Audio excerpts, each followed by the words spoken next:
Hey, Rhum Aficionados right here. I'm with my man Phil Carpenter. Normally he's behind the camera.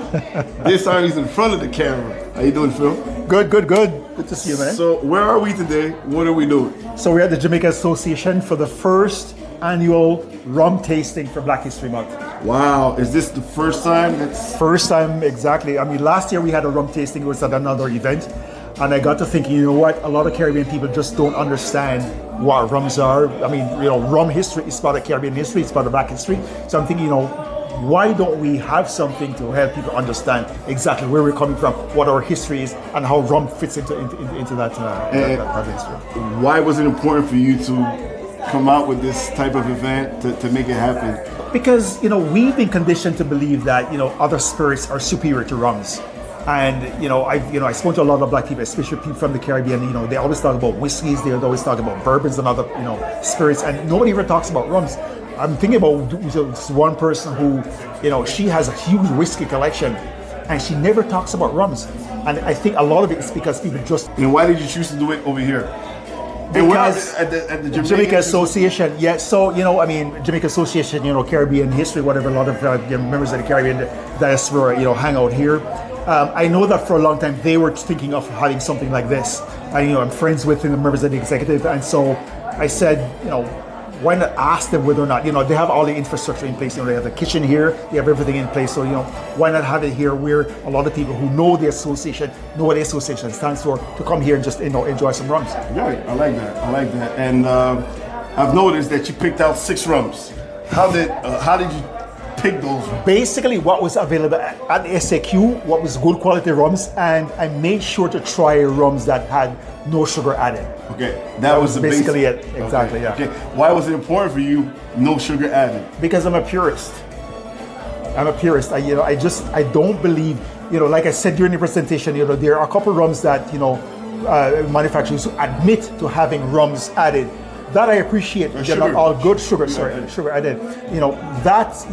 If they admit to it and it tastes good, I can go for it. But at the very base, I am still a purist, right? And I'd rather go for rums that don't depend on sugar to make the rum taste good. That was it. And I heard in the presentation that you were born and raised in Jamaica. Born and raised in Jamaica, man. Near the Appleton State. Absolutely. Yep. So how did that impact you in a way to become a rum lover or an aficionado? Since it's for the Rhum Aficionado podcast, how did you become an aficionado? Yeah, I don't consider myself a rum expert at all. Okay. I'm simply a person who enjoys rum, appreciates rum, and appreciates the history of rum. And this whole thing got started because maybe about 15, 20 years ago, I wanted to have a whiskey tasting for my birthday party. And Burgundy Lion, they used to at that time host whiskey tastings at where you wanted to have it, but I thought it was just too expensive. And prior to that, I actually had gone to Barbados and discovered that there was Jewish pirates. Okay. So this whole thing is about pirates and rums and what. That got me thinking, why is nobody talking about rums? So I started my rum collection, and that's how this whole journey began. So you're talking about a collection.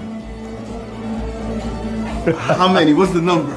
Right now, to 60 something. 60 bottles? 60 something bottles, yeah. So not including the riff-raff rums. Okay. No, Top quality rum. Yeah. 60. Yeah. You're gonna send us a picture of the collection? Oh, dude, come on. Okay, so the people that came here today. Yeah. Why do you think they came? Shit. Honestly, because a lot of them are friends of mine. Okay. But also because I think they want to understand rums. I think more and more people are starting to appreciate rums. True. Right? And so, this, I guess, for a lot of them was sort of an introduction into the history of rums and understanding how rums are manufactured. Got you. Yeah. And do you think that they're going to leave here with I think so. more knowledge, I think more so. appreciation? I think so, absolutely. I'm going to tell you, it reminds me of a lot of events that we do for the simple matter that the diversity of the people that were there. Yep. I think that was cool, Yep. to be honest.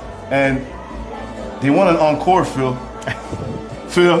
So like I said, hopefully this is the first annual. I really want to. So let's make a deal, Phil, on right. camera. Oh. Let's plan another one. Okay, let's work together. How about that?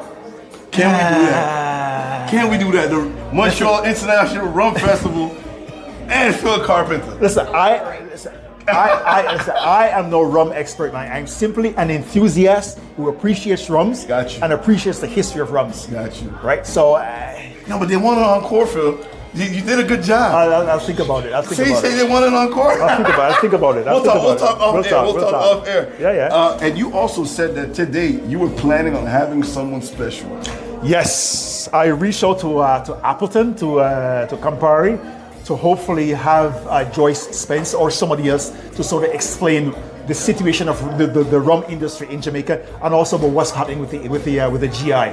But unfortunately, it didn't work out. You know, maybe next time. Maybe next time. It's your first one. It's your first one. Yeah, exactly. Don't put too much pressure on you, man. So, any recommendations that you would? Because I heard you, but I think you need to see it in front of the camera. What were your recommendations for the rums? It's a selection of rums.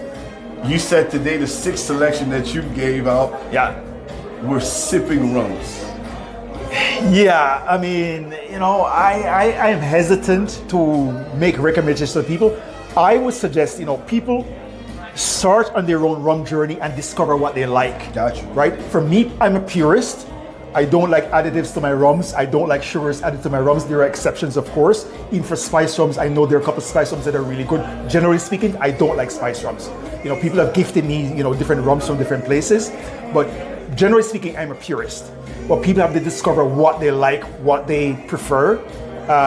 You know, get to understand what their tastes are like. I mean, it's a journey, and each person has to embark on their own journey for themselves. Got you. So that's it for me. Rhum Aficionado, Offset podcast right now with Phil Carpenter, the great one. He's good, man. Trust me, he's good. But now he's in the front of the camera. Normally he's behind the camera. You can catch him at work. All right. It was a pleasure having you, man. Appreciate it, man. All the best. Thank you. Take care. All right.